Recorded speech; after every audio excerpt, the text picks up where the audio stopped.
So today I will be explaining two more examples, two more applications of Biot-Savart law.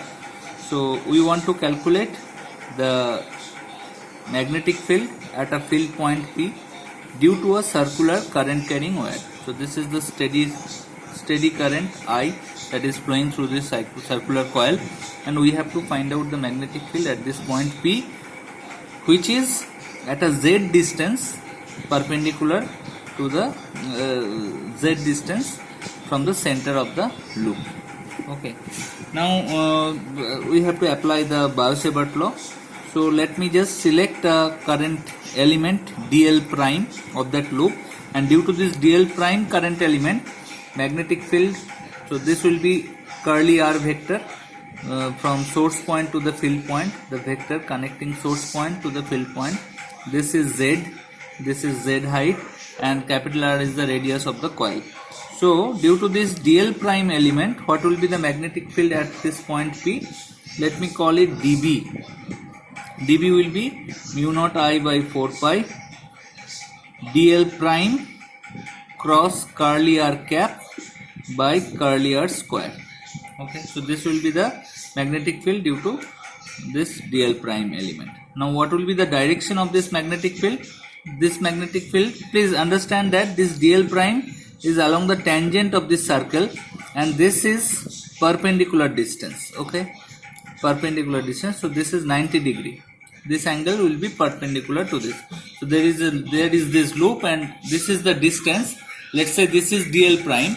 So this is the curly r vector. Okay, this is dl prime, this is dl prime, and this is the curly r vector. So the angle between dl prime and curly r vector is 90 degree. That is the thing here.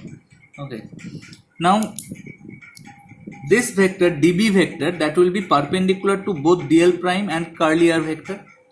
That means it will be creating, so this is the z axis, this is the z axis, and this is dl prime, and this is z axis, this is z axis, this is curly r vector, and this is dl prime. So this new vector, this dB vector will be perpendicular to this curly r vector as well as dl prime. So it has to be something like that. It has to be something like that. That will be perpendicular to dl prime as well as this curly r vector. So that means the punchline is that it will be, this dB vector will be creating an angle with the z axis. Let us consider that this angle is theta. The angle that dB vector is making with the z axis is theta here. Okay, now theta. So this dB can be divided into two components. One will be parallel in this direction, that will be dB sin theta, and another vector will be dB cos theta component along z axis. Now please understand that this is a symmetric environment, so exactly diametrically opposite side there will be another dl prime, we can imagine, and for this dl prime the magnetic field that will be created will be something like that. That will also have two components. One is dB sin theta component and another is dB cos theta component. So these two components, so that means diametrically opposite elements will be, its sin theta components will be cancelled by each other. And if I consider the whole loop, everywhere I will be seeing a diametrically opposite element. Everywhere I will be seeing diametrically opposite element. So all these sin theta components will be cancelled out, and all these dBs, please understand, all these dBs will be placed like this on this cone. That will be creating a cone-like structure. All these dBs will be creating like a cone-like structure, and from that cone, the resultant direction of the magnetic field will be towards the z-axis. So I will just be writing a cos theta component here. I will be putting a magnitude here, and I will be just giving a unit vector. So for a unit element, for an elementary element, the magnetic field that I will be getting, that will be along z direction. That will be this thing multiplied by the cos theta of this thing.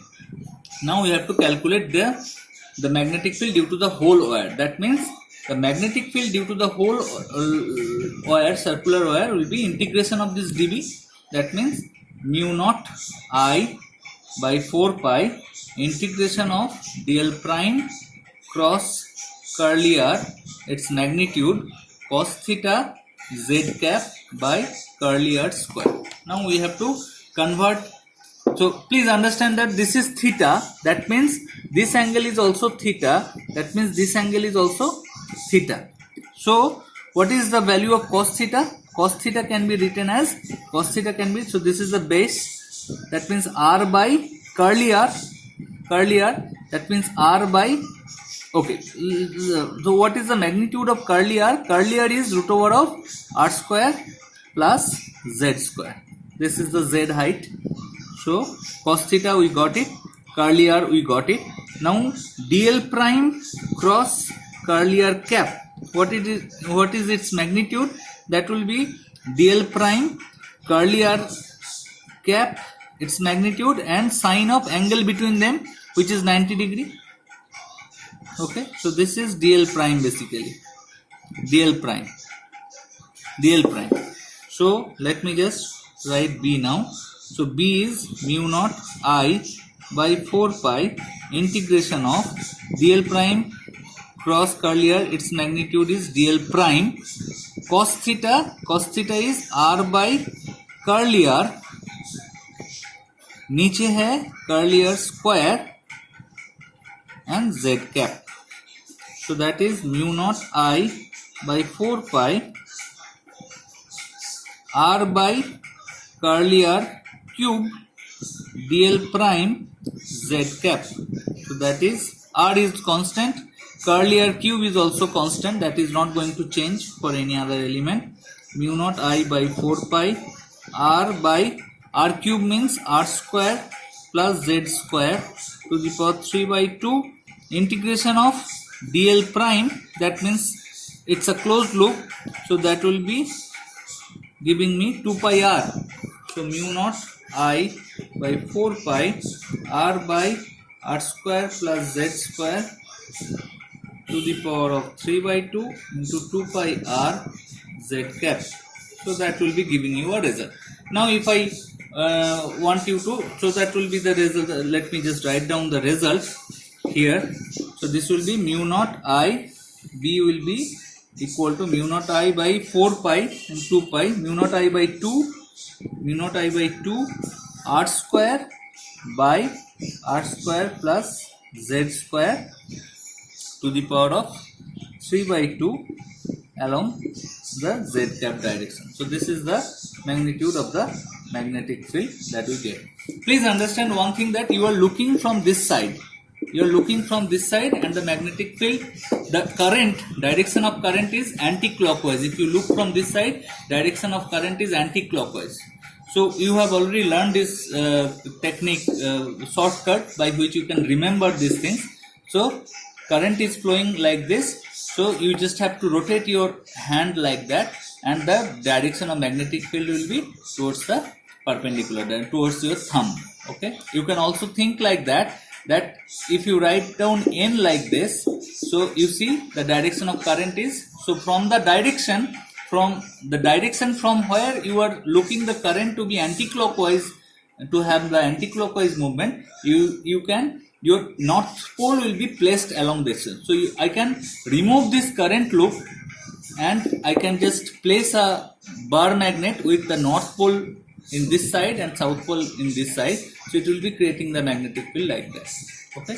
So this is a very important understanding, because when we will be learning magnetic properties of matter, you will be seeing that all these magnetic properties are due to current loops. So a current loop is basically equivalent to a magnet.